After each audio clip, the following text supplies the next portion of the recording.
Hello, everyone, and welcome to this week's episode of Touchdown Tuesdays, the official football podcast of Brew Sports. I'm Ian DeMars alongside Ryan Solomon. And Ryan, I don't know about you, but this weekend I felt a little bit upset with some of the stuff that happened in the Wisconsin area. Do you know what I'm talking about? Ian, it's been pretty depressing up in here. After having a lead in most of the games that they lost, the Bucks have been knocked out of the playoffs by the Raptors, and it really seemed like they tried to lose. Yeah, it's an unfortunate situation for them. Being up 2-0 in a series, but do have to remember they are somewhat of a young team still. So I think this is the learning experience that they might need going into the next couple of years with Giannis on that team. But the question is, who else from the team is going to come back? Because they have so many players that are out of their contract now. So you do bring back Brogdon, do you bring back Middleton? Which of the other role players are going to be back on the team? It's going to be a different look than it was this season, most likely. Yeah, that's definitely true, and we'll definitely have to run that by our buddy Eric at Running Back, and hopefully he can give us the answers for that. But let's turn things to the world of football now as we go into this week's episode. We're starting off with a player that recently did retire. Adam Pac-Man Jones is now stepping away from the game of football. For most of you who might not know him, he was early part of his career, he was more known for some of the stuff that he did off the field than he did on the field. Had some suspensions and ended up having somewhat of an inconsistent career. Was a solid player, but is now officially retired from the game. So Ryan, what's your thoughts on this, and what's something that you kind of remember from Pac-Man Jones? Pac-Man Jones was an interesting character in the NFL because he mostly played the villain role. At first, I believe he was a first-round pick of the Tennessee Titans back in the day, sometime in the early 2000s. He ended up making sort of a name for himself with the Titans as a return man and as a defensive back. He went on to play most notably with the Cincinnati Bengals, where he spent a large portion of his career. And what I remember about him most is that he racked up a lot of penalties and a lot of arrests and a lot of drug charges. This was a guy that seemed like he was constantly in trouble. He couldn't really stay on the field as well as he probably should have because of various suspension issues and walking away from the game and things like that. When he was on the field, he was an okay player as long as he wasn't getting penalized, which was something that was somewhat rare. A lot of personal foul penalties. He was involved in the game that the Bengals played against the Steelers, in which they basically penalized themselves out of a victory and allowed the Steelers to go down the field and score, I think it was a winning field goal to knock them out of the playoffs. So Pac-Man Jones, decent player, had a lot of misfortunes with his career that were really his own doing, but we wish him well in his retirement. With Pac-Man Jones, as you mentioned, it's an interesting career for him. A guy that was a highly touted first-round pick. Did show some upside throughout his career. He did have some really good seasons where he was able to make some solid tackles, play really good defense, and get some interceptions. As you mentioned, also a very good returner. But the off-the-field issues and some of the characteristics, penalties that he had in games kind of cost him having a great career. Now, he had a good overall playing career, but the issues that he had on and off the field definitely deteriorate what could have been a great career for Pac-Man Jones. As you mentioned, he had a few different stops, was with the Titans, most notably with Cincinnati. He also played a little bit with the Denver Broncos most recently.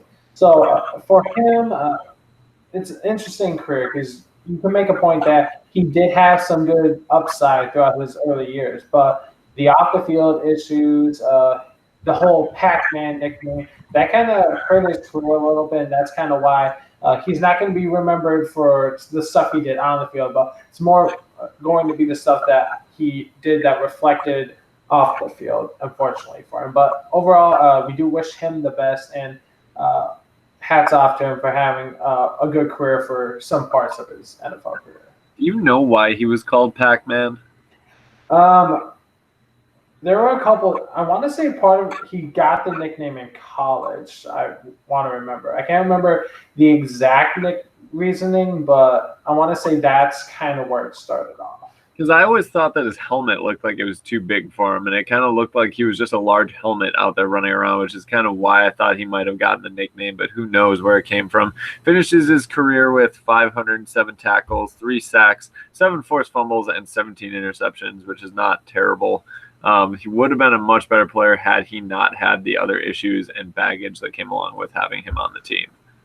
Yeah, and we'll see what ends up happening with him because the reason why I say what we'll see what ends up happening with him is because we actually had a player that came out of retirement and now signed back into the NFL, and that is offensive lineman Richie Incognito, most formerly known for some stints with the Miami Dolphins and the Buffalo Bills. Richie Incognito has signed a deal to play with the Oakland Raiders. It's an interesting signing. Cognito hasn't played football since 2017. He had retired, basically saying that he needed time away from the game. Some health concerns were a main reason why he retired as well. He's had some on and off the field issues as well, most notably in Miami, the whole bullying incident with Jonathan Martin a few years ago. So, why do you think it made sense for the Raiders to sign him, or do you just think it's a bizarre signing overall? Well, I think it's a bizarre signing. It doesn't make a whole lot of sense to me because clearly this guy is not somebody that you necessarily want on your team if you want to have a good team dynamic. Richie Incognito, very similar to Pac-Man Jones in that he has some talent and he has some ability to play when he's on the field, but the other stuff that comes with it makes him unreliable as a player that you want to have on your team. And I remember back in the day, the Raiders were kind of the team that all the thug type players would go to, the guys that you knew would get into fights, the guys with the personal foul penalties and the personal baggage. And I thought they were kind of trying to disassociate themselves from that sort of past. But then bringing in Richie Incognito seems to kind of have a negative reflection on that franchise right now. I actually have a somewhat personal story about Richie Incognito. He used to play with the St. Louis Rams, and the St. Louis Rams for one season had their spring mini camp or their summer mini camp in Wisconsin up in Mequon, and my brother and I went there and we were getting autographs from all the players and stuff, and one of the guys there says, "Oh, there's Richie Incognito. The guy never signs autographs. He's just a jerk." And so he tries to call him over and he's like, "Hey Richie, come over here," and the guy just like brushes him off and then keeps going. So Richie Incognito, not a team player, not a guy that you want representing your franchise. Sort of baffling that the Raiders are bringing him in. Yeah, looking at Richie Incognito, the thing is, when he stepped away from the game, he was actually playing some of his best football. The guy has been a Pro Bowler in the He past. was with the Bills, wasn't he? Yeah, he was with the Bills most recently when he stepped away back in 2017. So he was still a very capable guy, as you had mentioned. So he could maybe still provide some a durability to an NFL team. Now the Raiders, it's an interesting signing though. He's been away from the game for a little bit. He had said that injuries were kind of part of why he did step away. So it's a little bizarre that the Raiders were interested in going after him, and a little surprising that he wants to come back after retiring a couple years ago. But this isn't a surprising move by John Gruden. John Gruden, obviously, they're trying to prepare the team for the move to Las Vegas next year, and they're trying to make this team tougher. So what do? They sign a guy who is a tough guy. Now, is he the best teammate? We really don't know the answer to that. Some of the stuff says he's not the best teammate with some past issues, but his play shows that he could be a good player for the team. And I think that's something that they're just looking to do for this 1 year. He did sign a 1 year deal, and you look at what they've done so far this offseason, they've gone after guys that can either play or can win.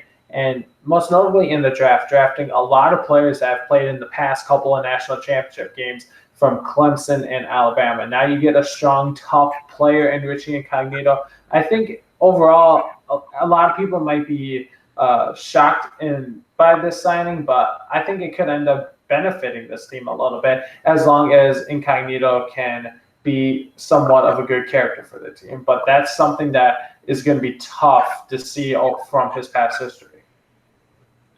I wouldn't really call Richie Incognito a winner, considering most of the teams he's been on recently have just been terrible NFL teams. So I don't think that he's one of those guys that you would bring in for a winning culture. He might be a guy that you bring in as like a stopgap sort of thing, or a replacement for a hole that you need immediate fixing on your team when you're expecting to win a Super Bowl or something. But I don't think he's a long-term answer for any franchise at the moment. And I do agree with you. He's not a long-term answer. This is a guy that we think could fill a plug for a year. We move, we get some different guys. I think that's mainly the sign of it. And who knows, this could maybe spark his career a little bit. Maybe he lasts a couple more years. But that's something we'll have to wait and see. I mean, still early on. in the off season. So who knows? This guy could be cut by training camp, but we'll just have to wait and see about that. But let's move on to past week's question of the week. So we focused the question this past week in regards to the two New York teams, so the Giants and the Jets. And we asked the viewers, which team would you say has had the more difficult offseason so far between the two? And both Facebook and Twitter actually said that the Giants had the more difficult offseason. 69% of people on Facebook said it was the Giants compared to just 60 on Twitter, but both agreeing that the Giants have had the more difficult offseason. You look at the Giants, they traded some guys away, most notably Olivier Vernon and Odell Beckham Jr. to the Cleveland Browns. And then some interesting signings, signing Golden Tate. They didn't re-sign Landon Collins. And then drafting Daniel Jones with the 6th overall pick was a very risky move that a lot of people questioned. Now you look at the Jets, it's a little bit of a different story. They did sign a couple of good players. They signed C.J. Mosley. They signed Le'Veon Bell, the big free agent. But there are some interesting hirings in regards to their coach, Adam Gase, where you look at his press conference and he looks like he doesn't want to be there. And then all of a sudden they fire their GM and they make him the interim GM. So both teams definitely have had some dysfunctional offseason. So Ryan, I'll ask you this first. Do you agree with the viewers that the Giants have had the more difficult offseason, or do you think it's the Jets? No, see, it's a difficult question because there's a difference between difficult and dysfunctional. The Giants have probably had the more difficult offseason and difficult to explain to their fans considering they lost a lot of star players on that team and then had some questionable draft choices. However, it seems like this is all part of the Giants' larger plan. So I wouldn't say that they've necessarily been dysfunctional this offseason. It seems like they're going in a particular direction and are kind of going to stick with that. When you look at the Jets, however, they are the epitome of dysfunctional right now because when you see what they're doing, they brought in a lot of players, but the guy that brought in all of those players is no longer making the decisions with the team. So that has to get you thinking, what was he doing so wrong that they decided to let him go after allowing him to draft and bring in free agents? That's just crazy to me. Yeah, I do think it was an interesting decision by that. So what you're saying is the Giants, they've had the more difficult offseason, but the Jets have been more dysfunctional, correct? Exactly, yeah. Okay. So it's kind of a weird situation. So you can make a case for both dysfunctional and difficult for both teams, obviously. I think that the Giants were a little bit dysfunctional to begin the offseason. When you trade Olivier Vernon and Odell Beckham Jr. and you don't re-sign Landon Collins, there's definitely something up with there, especially since a couple of those guys are younger talents. You can make a case that all three of those guys are younger talents. You look at the trades that were made. Olivier Vernon, you trade for Kevin Zeitler, who's a very solid Pro Bowl caliber offensive lineman, and a draft pick. So overall, that seems like a fair trade. The Giants kind of did need an upgrade offensively. You look at the second trade, people said that it was kind of a highway robbery, trading Odell Beckham Jr. in exchange for Jabril Peppers and a couple of picks. Jabril Peppers obviously is a rising defensive player who could be a potential game changer on defense and special teams, and then a couple of draft picks, but we really haven't seen that yet. So that's where it starts to get dysfunctional, and then letting Landon Collins walk to a team in their division definitely made things seem a little bit dysfunctional. And I think that it has been difficult for them, especially now that they have a lot of pressure on them for picking Daniel Jones with the 6th overall pick, when it seems like they could have dropped back in the draft and got a better quarter, or they could have dropped back in the draft and still got him, even though there were reports that there wasn't another team interested. So I am kind of in the same boat that the Giants have had somewhat of a difficult offseason because they've kind of been back and forth between dysfunctional and difficult. You look at the Jets, they actually had a very good offseason to start, getting Le'Veon Bell and C.J. Mosley, two very good, impactful players, especially Le'Veon Bell, who had the year off last year. But it's been very dysfunctional for them over these past few weeks. I thought the Adam Gase hiring was an interesting hire. I didn't it was kind of surprising to see him stick in the AAFC East and go to the Jets, especially since they're not in as good of a position right now as I would maybe say the Dolphins are. But that's just my thought. And then you let go of the GM. You put Adam Gase there. Adam Gase makes it seem like he has nothing to know with what happened with the firings. He has to know. I mean, everyone in that organization at this point probably knows why they fired their GM.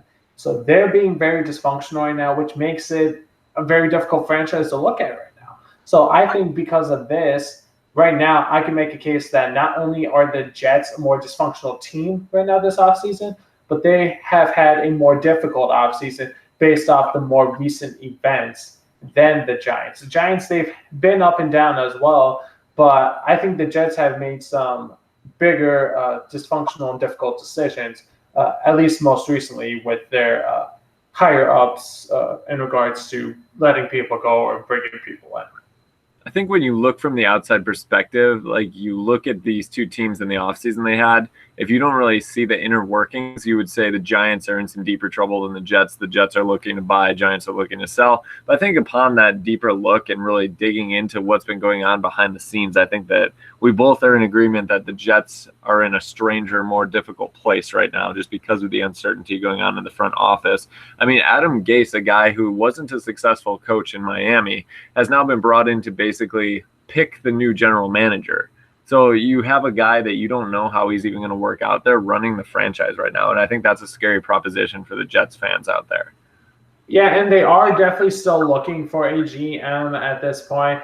I'm kind of curious to see how long Gase ends up filling that interim role. Does it last into training camp? Does it last into the regular season? If you had to pick right now, how far out over the next few months do you think it'll be until the Jets find a new GM?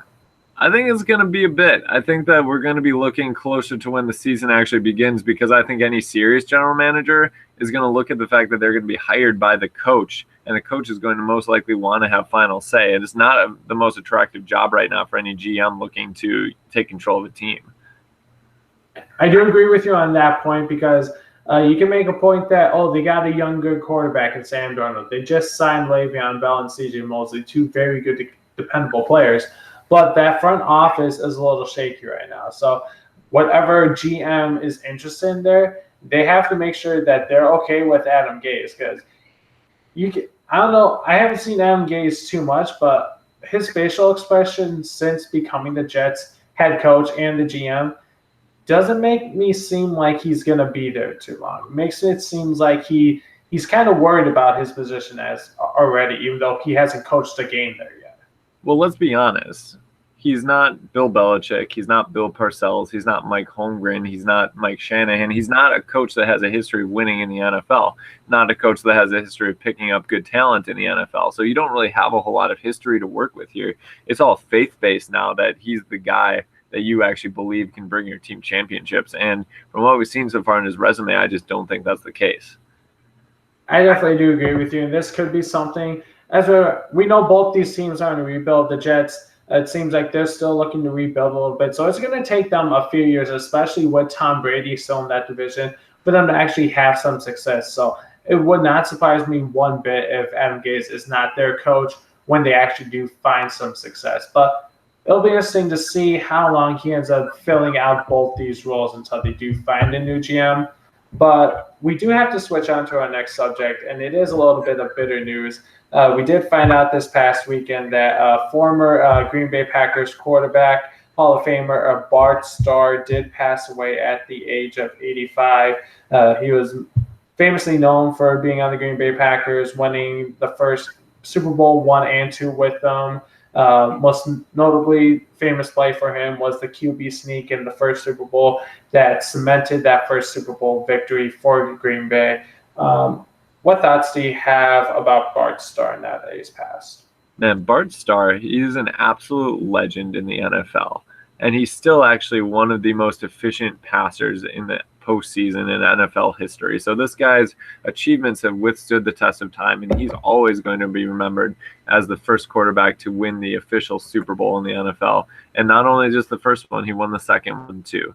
I mean, he laid the groundwork for what it means to be a quarterback. And this was at a time when passing wasn't as big as it is now. It was sort of on the turn of where mostly rushing offenses turned into more passing offenses. And this guy was the epitome of what it meant to be a football player back in the day, before it was all the glamour, before it was all the money. I mean, he was the legend. That's how you have to describe him. He was the basis of the Green Bay Packers organization, and what everything can kind of be traced back to was, Bart Starr, Curly Lambeau, Vince Lombardi, all of those guys from those legendary days in Packers history. Yeah, and he definitely is one of the top quarterbacks in NFL history for sure, especially with the early part of his career winning the first 2 Super Bowls. Also did have a little bit of a coaching career as well. I believe he did coach the Packers for a little bit, as well as the Washington Redskins. So did have a little bit of a coaching career, at least from what I remember. You might not believe me on this, but I actually do have a Bart Starr jersey in my house. That's cool. That's an awesome jersey to have. That's one that's never going to go out of style. Exactly, and I'm definitely glad that I have it. I never got to watch him since he played, obviously, when I wasn't even born, but just hearing or just looking at some of the stories you see on TV or reading some of the articles about him, definitely was a great quarterback, definitely was a great guy overall in the NFL. He had been around Lambeau Field over the last few years, specifically when Brett Favre's jersey was retired. So definitely still a well-known name in Green Bay. He definitely will be missed, and it is a big loss for the NFL that is definitely going to be remembered for quite some time. Let's move on. We did have some interesting other news that happened in free agency this week. Gerald McCoy, who was recently let go by the Tampa Bay Buccaneers, has started visiting some teams, and most recently he visited the Baltimore Ravens.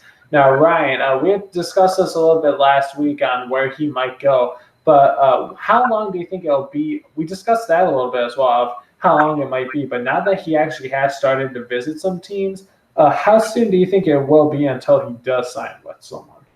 I would say looking at a couple weeks, most likely. It seems once visits start, it depends how much interest is garnered to a particular prospect, but I would say once the visitations start, maybe give it 1 to 2 weeks. The Ravens, I don't believe, were a team that either of us had mentioned as a possible destination for him to go, but they do have some holes to fill on that defense. So Gerald McCoy, a very strong player, would definitely be a good fit on that team. Yeah, and I know you had mentioned that I believe you had said the Indianapolis Colts should be a team that should go after him. Do you still think that would be the best landing spot for McCoy? I think that it would be a solid landing spot still. Really, any team that's looking for that big push up front and has the cap space to give him the money that he wants would be a good fit for him. Yeah, I do think that it's been mentioned that he's visited, I believe, the majority of the NFC or the AFC North teams. So could be anywhere from Baltimore to Pittsburgh to Cleveland even. I mean, we've seen them spend a lot of money, make a lot of big moves this season. So it definitely could be a possibility there. It will be interesting to see how long it does take. I do think it will be, I was going to say maybe by the end of May, but we only got a few days left. I mean, it's still possible, but I could definitely do see him getting signed somewhere by the middle of June. If it goes past that, there's a good chance we might not see him get signed until right before training camp, honestly. It seems like guys like to sort of skip out on training camp. So if he could avoid being signed by training camp and then show up just in time for the season to start, I'm sure that he would not be opposed.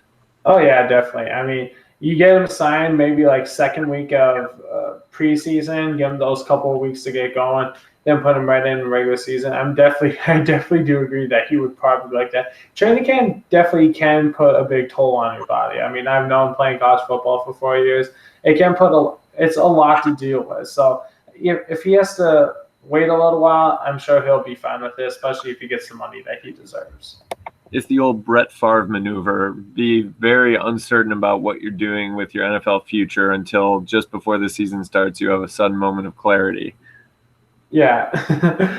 And we did have some other interesting news, not free agent related, but just off or OTA related. So Jaguars quarterback Nick Foles was actually excused by the team this past week for personal reasons that have yet to be disclosed. Is there any concerns that you have in regards to Nick Foles not being at OTAs at this point?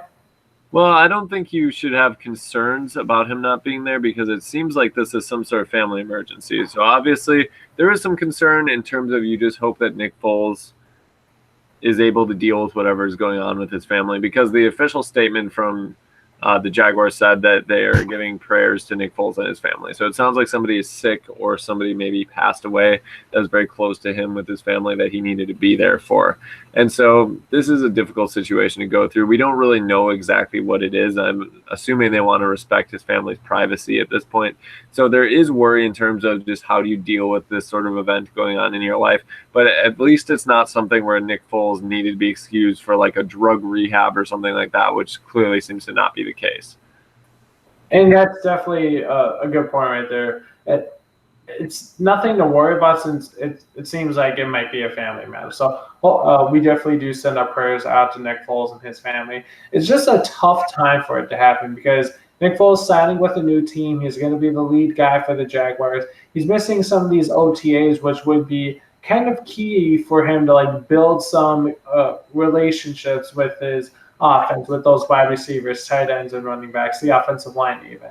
This is the time where you start getting to know one another, and you can kind of tell who's going to be my go-to guy, who's going to be the guy that I need in a short yardage situation, stuff like that. So it's unfortunate that he is missing this time. Obviously, like I said, he has his reasons, and we do respect those reasons. It's just a tough time because this is kind of the time where you start to get to know your teammates since he did sign over a month or so ago. That is very true. It's definitely an inopportune time. However, there are other inopportune times, such as during the actual season, in which case he would possibly miss games or something like that. So it's still a long way to go. He still has preseason to figure this stuff out. He doesn't necessarily have to be there now. So let's just hope that he deals with whatever adversity it is in the best possible way and then gets back and has a strong season. Yeah, we definitely hope that he gets back as soon as possible and then puts up another solid season like he did for the Eagles last year when he came in late in that season for Carson Wentz. But speaking of Carson Wentz, we're going to talk about him for a second because ESPN's Louis Riddick actually had tweeted out that he believes that Carson Wentz is going to be the MVP of the NFL this upcoming season. Now, remember a couple years ago, it seemed like it was all but a shoot. Wentz was all but a shoe-in for the MVP award until a knee injury that prevented him from playing the end of the season. We ended up seeing the Eagles win the Super Bowl that year, and this past year, Nick Foles again was derailed by a little bit of injuries, and he's kind of had some injuries throughout his whole career, not just the NFL, but college as well. So, Ryan, I'm going to ask you this first. Do you agree that that Carson Wentz should be the MVP or is going to be the MVP this year? And if I completely disagree that he's going to be the MVP this year. And I think that even though there was a big rage 2 years ago saying that he was going to be the MVP before he got hurt, we really saw that what happened that year, Ian. Which team won the Super Bowl? The Eagles won the Super Bowl. And who was their starting quarterback? Nick Foles. So they won the Super Bowl with a guy who wasn't Carson Wentz, which in my book actually makes him the absolute least valuable player on that team because they could literally interchange him with somebody who was basically all but washed up at that point in time, win the Super Bowl. And Nick Foles was even declared MVP of the Super Bowl. So we can say that season, they had a good team. Carson Wentz probably looked way better than he actually was. Nick Foles had very similar, if not better, stats than Carson Wentz when he took over. And then the next year, Carson Wentz leads them to a losing record until Nick Foles goes in and leads them to the playoffs all the way back from that losing record. So when you look at this, what has Carson Wentz really showed in terms of him being that type of caliber of player? And the answer is not much. He's put up some decent stats when he's healthy, but stats that were actually eclipsed by his backup quarterback dealing with the same cast of players. And now that roster doesn't seem, for whatever reason, like it's as strong, I just don't see the Eagles even being the team to beat in their own division. And I think that award probably goes more to the Cowboys for the roster that they built up. So I'd be hard-pressed to say that the Eagles would even have a team that could be looked at as having an MVP caliber player on it this season, let alone that it be Carson Wentz. And I do remember this conversation we had when the Eagles won the Super Bowl. You were definitely in favor saying that they might be a better team without him, and that could possibly be Foles, could be that guy. I think we did agree that in the long term it might make sense for them to go Wentz since he's the younger guy. But I do agree with the point that he's definitely their franchise quarterback, and he's put up some very good numbers before. He's had a chance to win an MVP before. But again, the injuries have derailed his career so much, not just in the NFL, but in college. In fact, his teams in college has won national championships with him injured. So this isn't just a normal thing. This has happened before. If he can stay healthy for a full season, yeah, he could be the NFL MVP. But that question, can he stay healthy? He could miss a couple of games. He could still put up very good numbers, but I don't necessarily think that with the NFL only having 16 games in the regular season, that a guy that misses time, that's not for rest at the end of the season, should win the MVP. And I don't think that we're going to see him end up playing a full healthy season. I need to see him play a full healthy season before I can believe that he can play a full healthy season. And the second part of the question I was going to ask is, obviously, we both don't think it's going to be Carson Wentz this year. Who do you think, as of right now, would be the guy that'd be the MVP in the NFL? That's a good question. And I kind of base who my MVP pick is based on which team I think is going to have a breakout season that particular year. So last year, I picked the Rams to make the Super Bowl and the Patriots to win the Super Bowl. So I got lucky with that pick. This year, I'm picking the Saints to have a deep run and make the Super Bowl. And so I see this year being a year that belongs to old, reliable Drew Brees. Always puts up huge stats, and if his team and offense are good again this year, partly due to the personnel around him, I think he's going to be the go-to guy that we're going to look at as the possible MVP of the league this year. I think the Patriots, Tom Brady's always a candidate, but we've kind of been there, done that. Drew Brees, we haven't seen him as the top guy in the NFL for a while now, and I think it would be a good thing to do for the NFL to have him kind of reemerge as an MVP candidate this season. And Drew Brees has definitely been a top 5, top 10 quarterback over these last few years. So he definitely is in that conversation of being an MVP quarterback. And let me ask you this before we move on. Don't you feel like they kind of try to spread it around to some degree now? It seems like they don't necessarily like to give it to the same guy multiple times in a row or multiple times in the span of a few years, kind of like the NBA, where each year you could say it's LeBron James, but it always ends up going to somebody else now just for the sake of parity. It seems like it's sort of the same thing in the NFL, where they're going to try to pick somebody kind of fresh every single year. Yeah, I do definitely think that that's kind of what the trend is. I mean, you look at the NBA, for example, Russell Westbrook has averaged a triple-double 3 straight seasons in a row. And he wasn't even named a finalist for the MVP this year. So that kind of shows you kind of the disparity of how they don't want it to be a trending thing. They don't want to have a big name or be an MVP multiple years in a row. So for that reason, I'm going to look at a guy that did win a major award last year. And I think, assuming he stays healthy, can be that guy. I think it's going to be Andrew Luck. You look at what that team did last year when he came back. There are some questions at first about, is he okay? Can he throw it deep? You know what? They showed late in the season that he can be an MVP caliber quarterback. He showed why they drafted him number 1 overall, 5-6 years ago now? Something like that. And they advanced in the playoffs. They played really well in the playoffs. You give him some more weapons.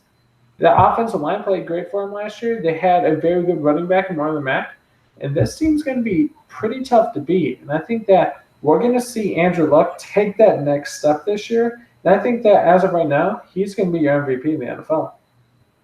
I think that's a good pick, Ian. I'm on board with that one. With what we saw from him last year, if that team is one of the top 2 teams in the AFC, let's say they make it to the or have a record good enough at least to make it to the conference championship, I could totally see it being Andrew Luck. He's a cool guy. He's a nice guy too. He's a good representative of the NFL and ambassador. I think that would be a great pick. I think the NFL should be cheering for that to happen. I definitely think that would be great as well. Another thing I want to bring up before we do move on. We've seen what it seems like it's been forever that it's always been a quarterback that wins the MVP. We've had some great running back seasons, some phenomenal wide receiver seasons, even some statistical wise dominant defensive seasons for some players. Do you think that we could see a different position besides a quarterback win the MVP this year? It's possible, but when the ball almost always goes through the quarterback and when the emphasis has been placed so much on the aerial attack, aside from being on the ground now, when it's so much harder for a defensive player to do anything with the penalties that there are, levied on the defense, I think that quarterback is the most logical position. They get the most press. They want to pick somebody who gets a lot of airtime, who's one of the faces of the NFL, and that's pretty much the quarterback for every team. So I think that they're going to, if it's a toss-up between two positions, I think quarterback is generally going to win out. I think it would have to be an incredibly, incredibly good season for somebody of another position to win that award. Yeah, and you look at the possible scenarios. You look at a wide receiver. A wide receiver, how do they get so good of numbers at points? Because of their quarterback. So that kind of hurts them a little bit. Running backs, they don't necessarily touch the ball as much sometimes, and that can kind of hurt them a little bit. And a lot of times, too, that's a running back by committee. So even look at like Alvin Kamara and Mark Ingram the last couple of seasons. They sort of got denied a chance at that award because there's two of them and they're sharing carries. Yeah, very good point there. If I had to pick one position or one player, I should say, that could overtake the quarterbacks this year, how about the reigning two-time Defensive Player of the Year, Aaron Donald? This guy has been an unstoppable force for the Los Angeles Rams. In fact, this guy sat out of training camp, didn't sign a deal until a couple days before the regular season, and still won Defensive Player of the Year. This guy has the capability of putting up huge seasons as a defensive tackle. And if he were to get somewhat close to maybe in that 15 to 20 sack range, which I know he's capable of doing, I think, depending on how the Rams are doing, I think he could be the MVP this year as long as he puts up a high-caliber sack season and his team has some success. I do think that is possible that we could maybe see a defensive player win the MVP. It's just hard to see the impact of a defensive player because we saw Khalil Mack have an absolutely monster year, and he didn't even get voted MVP. And a big part of that is because quarterbacks, you can see the touchdowns, you can see the game-breaking plays. I mean, a sack is kind of a dime a dozen play unless somebody on defense is scoring an outrageous amount of touchdowns. Like if Aaron Donald somehow scores 10 touchdowns next year, then he could possibly be considered. But I think that they want to appeal to the mainstream audience. The mainstream audience isn't really looking at who on the defensive line is getting sacks or being disruptive, because a lot of times what Aaron Donald does is going to go unnoticed unless it results in a stat-creating play of a sack, a fumble, a touchdown, something like that. So I think it's really difficult to see how much better he makes the team and the people around him. I think that's why it's always going to be kind of a negative thing for a defensive player. They're going to have a ton of trouble winning that award ever again, I think. And with defensive players, I feel like they're more capable of having bad games than quarterbacks. Like quarterback, they could maybe throw like 225 yards, 2 touchdowns, and that would be considered a bad game for them. While you look at a defensive tackle in Donald's case, he has only 2 tackles in the game.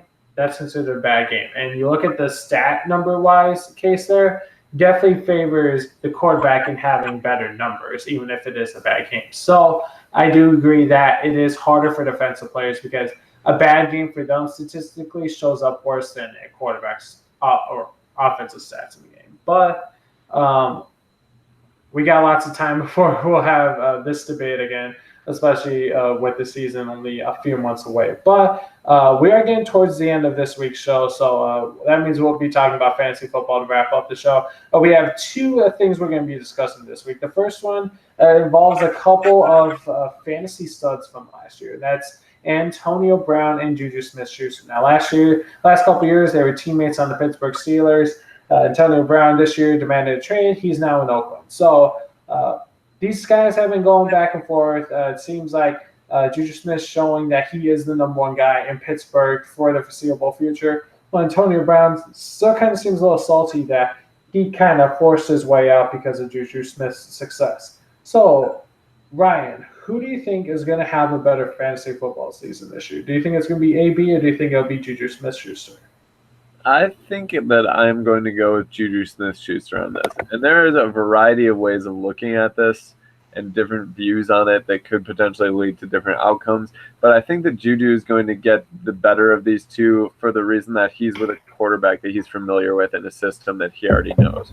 So Antonio Brown having to go to the Raiders is going to be playing with Derek Carr. Derek Carr, pretty solid quarterback, hasn't had the best years lately, but he was a potential MVP candidate back in the day, in like 2 or 3 years ago, when the Raiders just went 12-4 under him before he got injured.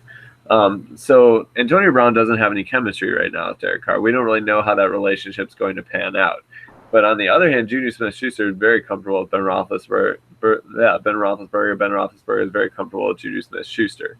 So I'm anticipating them to still have a great connection in Pittsburgh and for Juju Smith-Schuster to get a lot of touches. And now that Antonio Brown's gone, he's going to get more attention from Roethlisberger. On the other hand, though, that means he's also going to get more attention from defensive backs. Yeah, looking at Juju Smith-Schuster, I definitely think he has the better case of having a better fantasy season because, as you mentioned, he's got a more reliable quarterback, and it seems like he's on that rise to being a star wide receiver in the NFL. However, I'm going to go with Antonio Brown here. And the reason why I'm going with him is because this guy is one of the most dynamic route runners that can get out of double teams, even get out of triple teams at points. He's able to escape the defense. He's able to make plays. Even if it's not for huge yardage, he's still able to make plays even when he is double and triple covered. Remember, he also plays a factor in the return game as well, which can help out his fantasy numbers. Juju Smith-Schuster can a little bit as well, but it's more for Antonio Brown in his case. And you look at he's going to a new team where he's clearly going to be the number one option, which means teams are going to gun for him, but he's going to be able to escape that because he's known for doing that when he was in Pittsburgh. And he still has a very good quarterback in Derek Carr. Obviously, at this point, I'm not sure if you can say he's up there with Ben Roethlisberger, as Derek Carr has been down the last couple of years. But I do think that AB is the guy there. He's gonna want to prove why he wanted out of Pittsburgh, and I think that he's gonna show this year and be the better fantasy player than Juju Smith-Schuster. And I think that you have a perfectly legitimate argument in saying that. I just think looking at the team overall, Steelers have a better team. Raiders are going to struggle to some degree. So I think the Steelers have a better fit for Juju Smith-Schuster than the Raiders do for Antonio Brown. But I think Antonio Brown is the better player. I think if you put them on a neutral field, each on the same team, that Antonio Brown would outshine Juju Smith-Schuster. But that doesn't always generate fantasy points. That's true, and I do believe these teams actually do play this season. So we actually will get to see who is the better, at least matchup-wise, when these two teams play later on. I think they play earlier in the season, so that'll definitely be something that we'll have to keep an eye out for once the season does start. But continuing on, focusing on wide receivers, we started a couple weeks ago ranking our fantasy players based off of top 5 rankings. We've done quarterbacks and running backs so far, but this week we're going to take a look at the wide receivers. So Ryan, give us your top 5 fantasy wide receivers so far. You want me to go from 5 to 1 or 1 to 5? Whatever works best for you. All right, we'll go 1 to 5. Right. So at number 1, I have a surprise, sort of. I have Michael Thomas from the Saints because I'm going to piggyback on the fact that I think Drew Brees is going to have a huge year and Michael Thomas is his go-to guy. So last year, Michael Thomas was darn near unstoppable in the passing game of the Saints, and I don't see this year being any different. So I have him up there. He was very reliable. Number 2, I have DeAndre Hopkins, obviously an incredible talent from the Houston Texans. I think he's going to have another big season. He has incredible hand skills catching the ball. He can out-jump most players. He's tall and lanky. He catches the deep ball well. So I think he's going to put up big stats.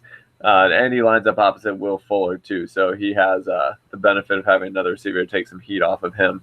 I have Juju Smith-Schuster at number 3, and then Antonio Brown at number 4. So I do think Juju will have a better fantasy season than backing it up here on my list. And at number 5, I have Mike Evans. I drafted Mike Evans last year, and he always produces.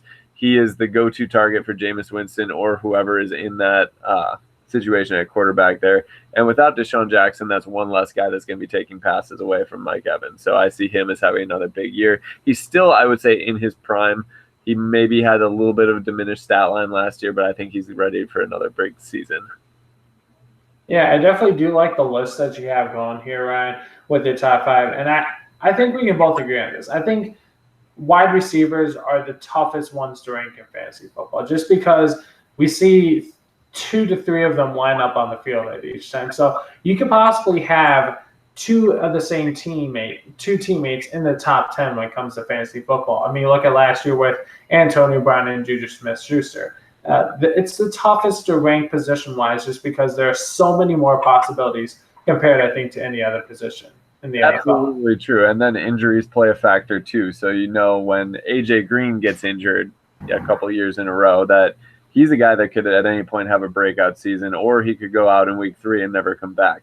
So I left him off the list. A big name I left off the list, Julio Jones. Devontae Adams was another one, Odell Beckham Jr. So there's a ton of guys up there now that are great receivers in the NFL. And it seems like it's sometimes a horse apiece for which one's actually going to do better than a different one on that list.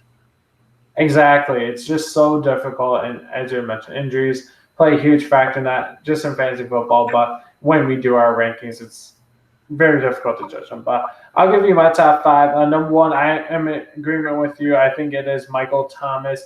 I'm surprised we both have Michael Thomas, because a lot of lists did not have him as number one. Yeah, and the reason why I'm going with him is the phenomenal season he had last year. He showed he can be a number one wide receiver in the NFL. He showed that he was a go-to guy in the NFL. This guy can get a lot of catches for you. So not only in standard leagues, this guy would be a great pickup in PPR leagues as well. So I could definitely see him getting over 100 receptions this year, double-digit touchdowns. I think he'll take that step forward. He was under, I believe, last year. I think he had 8 or 9, so I think he makes that step forward touchdown-wise. And I think he has a big year with the yardage as well in that Saints offense, because I think they're going to rely on him heavily. Number 2, I'm actually going to go with Green Bay Packers Devontae Adams. I think he showed last year that he is the capable guy of being the dependable one receiver for that offense. He even almost had some records broken in Green Bay last year as well, if he didn't sit out that final game. So I think he is going to be capable of putting up some huge numbers as well, and has a great possibility of leading the NFL in receiving touchdowns this upcoming season. Number 3, I'm going to go with Antonio Brown. This guy's just been dominant over the last few years, so it's kind of hard to take him out of the top 10 at this point. Number 4, I'm going to go another surprise. I think Adam Thielen's going to take another huge step this year. You could basically say he's the number 2 there. A lot of pressure goes on Stephon Diggs, but Adam Thielen's a phenomenal route runner. I think that Kirk Cousins and him are going to connect even more this year, and they're going to have a very big, successful year. And then number 5, I'm going to go with Julio Jones, because I think he's going to break out a little bit more this year. It seems like last year in fantasy, there'd be games where he'd get over 100 yards, but he won't get a touchdown, which could hurt you. And then there'd be weeks where he'd only get 2 catches, but he would get a touchdown. And then it was kind of inconsistent fantasy-wise last year. I think he's going to be able to be more consistent this year, get some good yardage, and get touchdowns in games. So that way more fantasy teams can rely on him more, be able to start him consistently. Obviously, he does get started consistently. A lot of people have him as a wide receiver 1, but he was inconsistent over the last couple of years with touchdowns specifically. So I think he takes that step forward this year and goes back into being a top 5 wide receiver in fantasy. Yeah, it's hard to argue with that list. I thought about Adam Thielen too. I don't know how much of his ceiling he's already hit. He did sort of decline toward the end of the year last year. He started out absolutely on fire in fantasy, and by the end of the year, he was kind of lacking in the touchdown department. Julio Jones, as you said, went a very long time without scoring a touchdown at the beginning of the season, if I'm not mistaken. Yeah, he did go quite some games. And I think I was actually surprised with none of us have Odell Beckham Jr. in our top 5. There's one reason for that, and that's Jarvis Landry on the team as well. Yeah. I don't even know which one of those guys is going to be the top receiver, because I think a big part of it is going to be dependent on who Baker Mayfield just finds chemistry with the fastest out of those 2 guys. I definitely think that's a good case, Ryan. I could see Landry being the more PPR-based wide receiver, as he has been over the last couple of years, especially when he was with the Dolphins. I could see Odell Beckham being more of a standard league guy, a guy that can maybe get you a lot of big yards and deep plays, and then obviously some touchdowns as well. So I think we're both in agreement that he's probably a top 10 wide receiver that has that potential to jump into the top 5. But I think, as you had mentioned, being teammates with Jarvis Landry, as much as they might love it, could hurt them both fantasy-wise this year. Yeah, and you have to look at all the other teams too that have a number one receiver out there or presumed number one receiver who's probably going to get looks. I mean, you think we don't even necessarily know right now who San Francisco's number one receiver is going to be. But if Jimmy Garoppolo comes back and has a big season, we could be looking at some random guy that we're not even sure about being on this list as a number 10 wide receiver. Yeah, and they did draft a couple of guys in the draft this year. Couple teams did draft multiple wide receivers, so it'll be interesting to see how maybe those guys end up playing out. While we're on the topic, if you had to pick maybe one wide receiver from the draft that could be impactful fantasy-wise this year, who do you think that might be if you had to think of one? That's a really tough question because you don't even know necessarily who's going to be on the field for any of these teams. You know what I mean? Yeah, I definitely do. And it's obviously this wasn't a huge year in the draft wise for wide receivers. At least early on, we did see a lot more of the wide receivers go on later in the second and third rounds, where we saw teams like Arizona draft multiple wide receivers. San Francisco, as we had mentioned, draft multiple wide receivers. So I definitely do agree with you that it's kind of hard to tell. And because, as you said, we really don't know where these guys are going to be position-wise. And it's kind of hard to tell if any of these rookie wide receivers could even be a number one as of right now. Yeah, I can give you a couple that I think you could look at as being a possibly productive number 2 receiver that at least have holes on their team that they can fill. And I don't know, do you have someone in mind, or should I list these 2 guys? I was going to say, I believe it's Hakeem Butler for Arizona, I believe. He was the one that played at Iowa State, and then, or not Iowa State, but, Iowa State. And then, obviously, I think N'Keal Harry could be a big factor for the Patriots as well. Yeah, N'Keal Harry lining up alongside Julian Edelman. You don't really know what you're going to get out of that duo. We know Edelman is kind of Tom Brady's safety blanket, but are they going to use N'Keal Harry to stretch the field? Will he finally actually blossom as a number one while Edelman kind of goes as the slot receiver guy? Another one to look at, I think, is a guy there was much fuss made about him before the draft, and he sort of slipped a little bit, and that's DK Metcalf. And a big reason for that is because there's no Doug Baldwin anymore. So you're looking at your top receiver right now probably being Tyler Lockett on the Seahawks. So there's a big hole to be filled there. If DK Metcalf can come in and have a good start to the season, build some trust with Russell Wilson, I expect him to have a good season. Yeah, and he definitely has that big play capability. Injuries have been an issue for him as well. So as long as he can stay healthy, I definitely do think he could be a guy that could be a valuable wide receiver in fantasy this year for sure. But with that said, that does actually bring us to the end of this week's episode. So Ryan, what final thoughts do you have for this week? Thanks, everyone, for continuing to support us. We're excited to keep this going and keep growing. Give us a follow on Twitter. Give us a like on Facebook. Check us out on Spreaker, Google Play, YouTube. There's one more I'm missing, I feel. iTunes? Yeah, you can check us live on YouTube, too. We usually do this on either Monday or Tuesday night, somewhere around 10 or 10:30. We usually post it beforehand when it's going on if you want to listen to us live. Yep, perfectly said right there, Ryan. Again, thank you, everyone, listening to this week's episode of Touchdown Tuesdays. Again, we are the official football podcast of Brew Sports. Check us out each week. We are available on iTunes, Google Play, and Spreaker. Check out our social media pages on Facebook and Twitter, where you can also check out the episodes as well. Also, if you just want to stay up and catch a live episode late with us, either sometime earlier in the week, definitely feel free to do so when we go live on YouTube. Again, want to thank everyone for listening this week. We will look forward to bringing you the world of football next week. Take care, everyone.